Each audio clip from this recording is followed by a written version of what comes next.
I never thought I'd be one of those women, the kind you hear about in stories that feel too twisted to be real. But I guess betrayal has a way of finding even the most careful hearts. And mine was wide open. My name is Alina.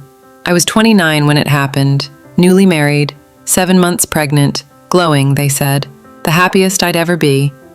They were wrong, because while I was preparing to bring life into this world, my husband and my mother were taking something from me I'll never get back. 3 years earlier, I met Jordan. He was tall, soft-spoken, a nurse with a sarcastic sense of humor that balanced my anxious energy. We moved quickly. Dates turned to weekends together, then a ring, a wedding, a mortgage, and then I got pregnant. He cried when I told him. That made me love him more. My mother, Cassandra, had me when she was 18. She always said we grew up together. We were close, sometimes too close.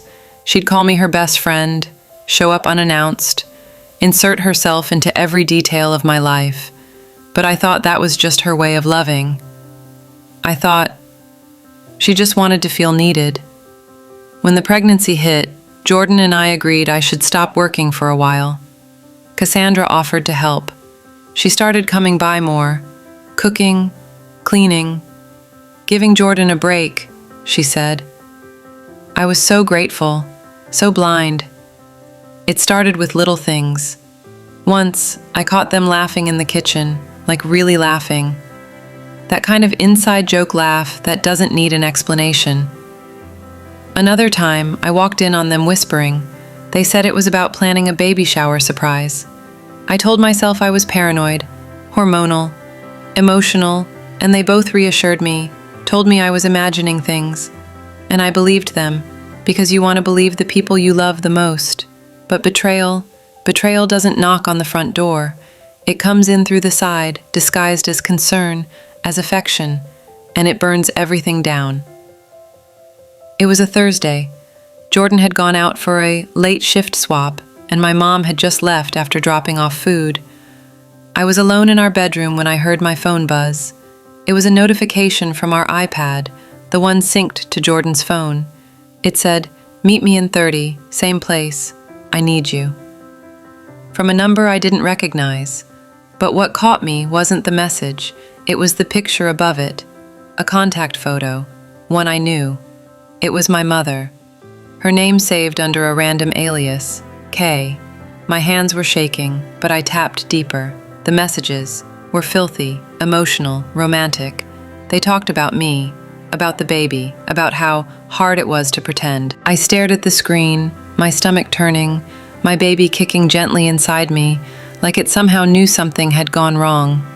I didn't confront him that night, or the next. I needed proof. I needed to see it. As if the truth would hurt less if I caught it with my own eyes. So I waited.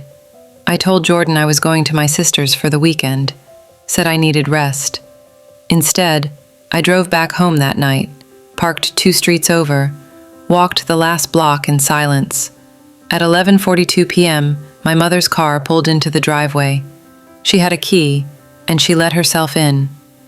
I stood outside in the cold for 20 minutes before I moved. I didn't want to see, but I had to. I crept to the side window, the one that looked into the living room, and there they were.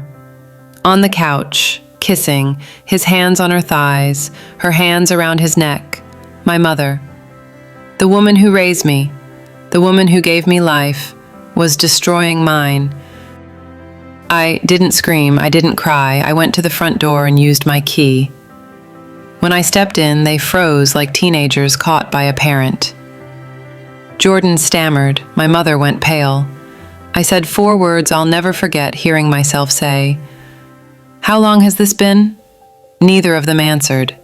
So I laughed, not because it was funny, because it was insane, because if I didn't laugh, I'd collapse. Eventually, Jordan admitted it had started 3 months ago. My mother? She tried to justify it, said I was distant since getting pregnant, that she never meant for it to happen, that they didn't know how to stop. I asked them both to leave. My husband, my mother. Gone. In one night. My Jordan Menther. The days that followed were a blur of silence and stares. Jordan begged to come back, said it was a mistake, that he still wanted to be a father. My mother sent a letter, not an apology, a letter, saying she hoped I wouldn't keep her grandchild away from her. I never responded. The baby came early, 6 weeks early. A girl. I named her Nova, because she was the light in all that darkness. Jordan sees her occasionally, we're civil. I let her decide one day if she wants a relationship with him. But my mother, she doesn't exist to me anymore.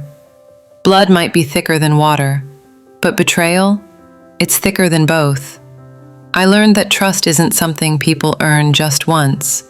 It's something they have to keep earning every single day. And sometimes the people who are supposed to protect you are the ones who leave the deepest scars. But I also learned this. You can survive anything, when you have a reason to fight. For me, that reason weighs 22 pounds, has curly hair, and calls me Mama. And she's never going to know a world where betrayal gets excused just because someone shares your blood.